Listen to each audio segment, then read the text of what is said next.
Bonjour les élèves, bon matin, c'est Madame Lucien. Donc, j'ai décidé que j'allais faire une vidéo qui expliquait la division avec reste décimal. Donc, c'est l'unité 5.5 dans ton cahier Mathématiques C. J'ai pris les exemples des pages 34 et 35 que je vais faire devant vous. Donc, si jamais vous vous mettez à les faire puis que vous ne comprenez pas bien, vous pourrez vous référer à la vidéo. J'en ferai également une autre sur le temps. Donc, je commence. Donc, souvent, en 5e année, je pense que vous avez commencé à la voir. Je pense bien que vous l'avez vu. Peut-être que pour certains, non. Ce n'est pas grave. Je vais vous le montrer. Donc, aussi, je pense en 4e année, puis peut-être un peu en 5e année, des fois, on marquait reste 3 ou reste 5, ou des fois, on mettait ce qui restait en fraction. Donc, maintenant, on va le mettre en partie décimale. Alors, je vais commencer. Donc, ici, ah oui, dans ce numéro-là, c'était marqué dans le fond qu'il y avait un robot qui faisait une distance donnée, qui sont les exemples en A, en B et en C, en 12 minutes. Puis là, il voulait savoir la distance parcourue en 1 minute. Donc, ce qu'on va faire, c'est qu'on va prendre la distance parcourue en 12 minutes, qui est dans l'exemple A, 642 mètres, et on va le diviser par 12 pour savoir combien de mètres il fait en 1 minute. Donc, ici, vous voyez mes lignes bien droites, hein, on est incroyablement surpris. Alors, je vais commencer. Donc, on commence en faisant une division régulière. Donc, on se pose la question, combien de fois 12 dans 64? La réponse, c'est 5 pour 60. Puis les élèves, n'hésitez pas, hein, ça se peut que je me trompe. Je fais ça live devant vous. Hein, et je suis pas vraiment une experte du montage, donc la vidéo va probablement rester telle quelle, sauf si je fais une énorme erreur pendant que j'enregistre. Le seul avantage, c'est que je suis seule à la maison présentement, donc il n'y a personne qui va passer derrière moi. S'il y a quelqu'un, s'il vous plaît, appelez-moi plus vite. Ça veut dire qu'il y a un fantôme ou quelqu'un qui n'est pas censé être dans ma maison présentement. Donc, je vais revenir à ma division. Les élèves, je suis désolée, vous me connaissez, j'ai des fois des petites bulles comme ça dans le cerveau, en espérant que j'ai réussi à en faire rire quelques-uns. Donc, on continue notre division. Combien de fois 12 dans 42? Puis, bien entendu, probablement vos parents écoutent puis disent « Eh mon Dieu, qu'est-ce qu'elle fait là, elle? » J'essaie de faire de l'humour et des mathématiques. Combien de fois 12 dans 42? 9 fois pour 36. On ne peut pas, on va emprunter. 12, il reste 6. 3 moins 3, ça fait 0. Là, ici, c'est là qu'on va mettre notre virgule. Parce qu'on a terminé. On a descendu notre chiffre à la position des unités. Puis, dans le fond, quand on divise 642 divisé par 12, c'est la même chose que si on faisait 642,00 divisé par 12. Donc, ce qu'on va faire, on va descendre notre 0. On va se poser la question, combien de fois 12 dans 6? 12 dans 60, les élèves. Ça nous donne 0, puis ici, ça nous donne 5. Donc, la réponse, c'est 59,5. On n'a pas besoin de descendre l'autre 0, puisque ici, il ne nous reste plus rien. On descendrait l'autre 0 si il nous restait encore un reste.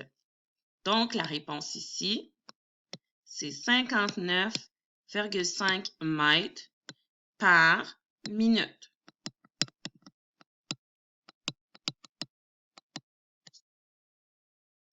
Je vais faire le prochain. Donc, ensuite, on a 1350.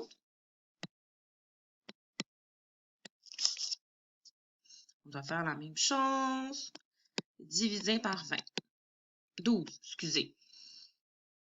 Vraiment, j'ai pris un café. Peut-être que je devrais en prendre un deuxième pour mieux me réveiller et moins me tremper dans les chiffres.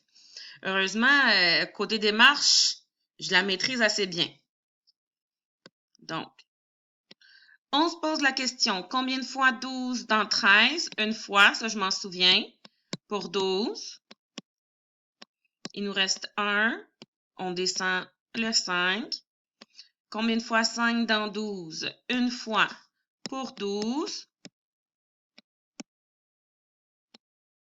Il nous reste 3. On descend le 0. Combien de fois 12 dans 30? 2 pour 24.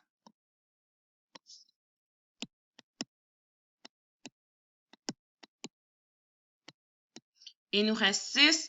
On a terminé de descendre notre dernier nombre qui est à notre dernier chiffre qui est à la position des unités.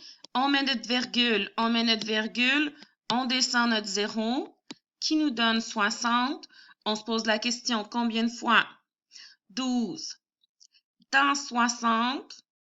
5 fois pour 60. Il nous reste 0.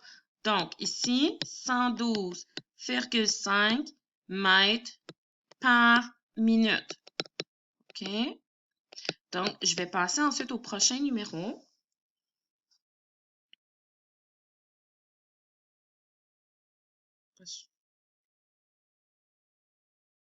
Oui.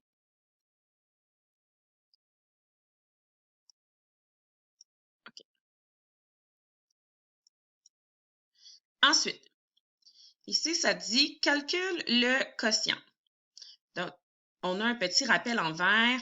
Ça dit « Quand on divise par un nombre par 10, 100 ou 1000, on déplace la virgule du dividende vers la gauche de 1 ou de 2 ou de 3 selon le nombre du diviseur, nombre de zéros. Au besoin, on ajoute un ou plusieurs zéros. Donc, je vais y aller ici. Je vais commencer avec 892 divisé par 10. Divisé par 10 nous indique que ça va être 10 fois plus petit que 892. Donc, si ta réponse te donne un nombre plus grand que 892, ça ne fonctionne pas. Ensuite, c'est comme si ici, on avait, je vais l'écrire en dessous, 892,0 divisé par 10. Donc, c'est pour ça qu'il dit qu'on déplace la virgule du dividende. Ça, c'est ton dividende vers la gauche, qui est dans le fond peut-être vers la droite pour vous à cause du vidéo puis des mouvements que je fais. Mais peut-être que c'est bel et bien vers la gauche que vous me voyez. Mais c'est vers la gauche, les élèves, on ne se mélange pas. Vers la gauche. Donc, vous voyez, on prend la virgule, divisé par 10, on prend la virgule, on la tasse de 1, ça nous fait 89,2. Le prochain, je vais effacer ici.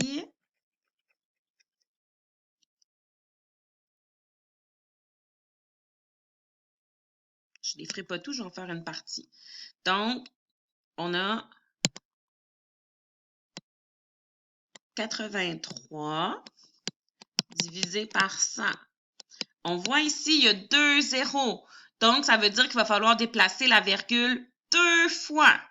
Donc, c'est comme si on avait 83,0, ça fait 1, 2. On met notre virgule là, on met un 0 là. 0,83. Ensuite,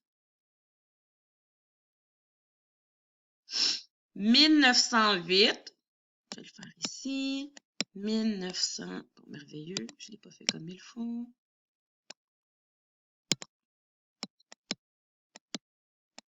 Une deuxième fois.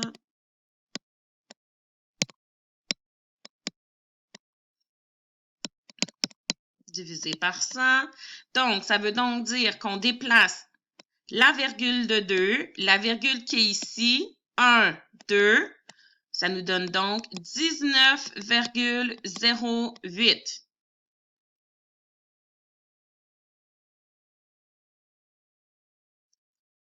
Donc, c'est comme ça lorsqu'on divise par 10, 100 ou 1000.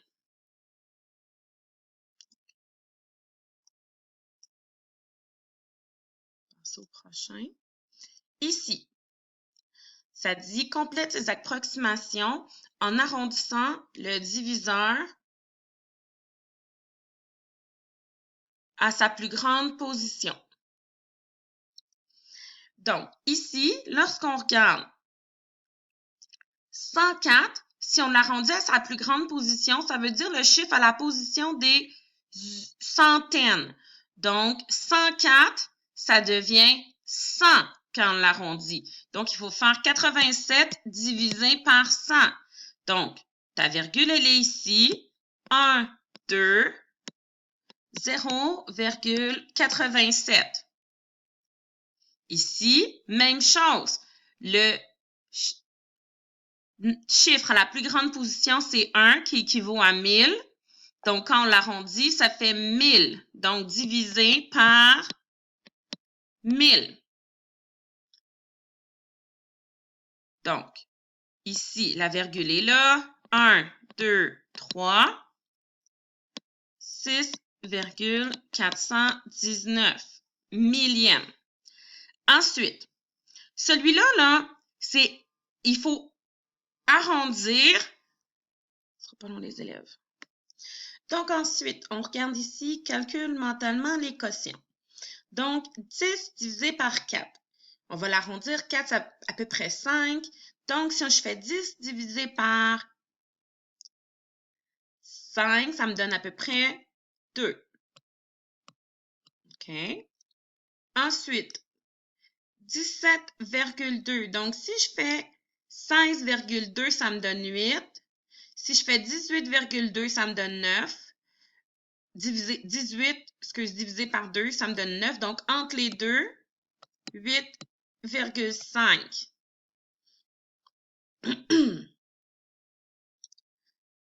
Ensuite, ici, même chose. Donc, si je fais 16 divisé par 2, ça me donne 8. Si je fais 14 divisé par 2, ça me fait 7. Donc, entre les deux, 7,5. Puis ici, ben là, 21. Donc, si je fais 20 divisé par 5, ça me fait 4. Donc, un petit peu plus, ça donnerait peut-être à peu près 4, environ 4. Puis, ma vidéo est terminée.